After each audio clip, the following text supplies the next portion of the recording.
The average American household earns more today, in real terms, than at almost any point in history. And yet, the majority of adults say they could not cover an unexpected $400 expense. That isn't a coincidence. It is a design choice.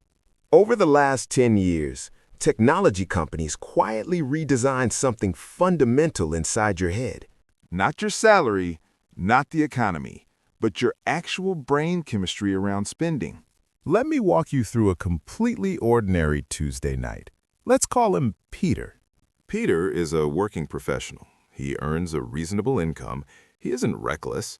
But most months, he ends up further behind than he expects, and he genuinely can't explain why. He comes home after a long day, eats dinner, and sits down with his phone.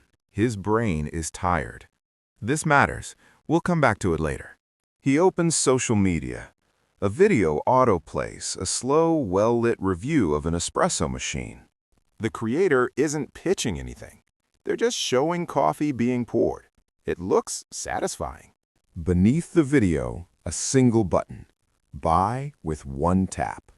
Peter thinks, I work hard. I deserve this. He taps the button. The whole transaction took 3 seconds. He didn't open his wallet. He didn't type a card number. 3 days later, a box arrives. The espresso machine is fine. It works. But the feeling that drove the purchase? It's already gone. This is a story about a system designed to make that exact outcome happen. In behavioral finance, there's a concept called frictionless spending. To understand it, you need to understand what happens in the brain during a purchase. When you pay with physical cash, a specific region of the brain activates, called the insula. The insula processes physical pain. Parting with money historically registered as discomfort. That discomfort was a circuit breaker.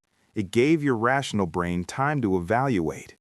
Tap to pay and one-click checkout have been deliberate steps to remove that pain. You aren't really spending anymore.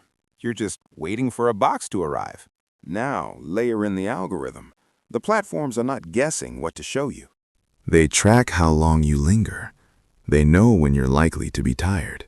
The algorithm served Peter that video at 8:30 p.m. because that's when his defenses are lowest. The dopamine response completes the picture. It is the chemical of anticipation, not happiness. The rush comes from the tap. By the time the product arrives, the feeling is gone. So, how do you counter a system built by the most sophisticated engineers in the world?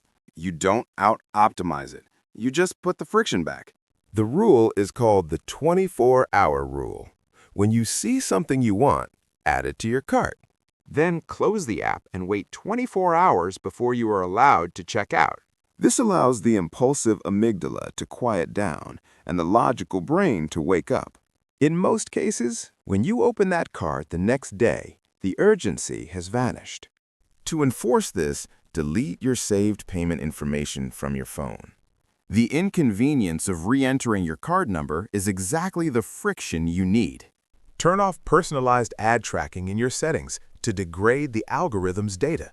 And unsubscribe from promotional emails. Today only is artificial urgency. Spending money is not the problem. Buying things that genuinely improve your life is good. The problem is spending that happens below the level of intention. Every impulse buy is a small piece of your future traded for a 3-second feeling. The 24-hour rule doesn't ask you to deprive yourself. It asks you to be present. If you want more practical, research-backed thinking on how money actually works, subscribe. Understanding the system clearly and making it work for you. I'll see you in the next one.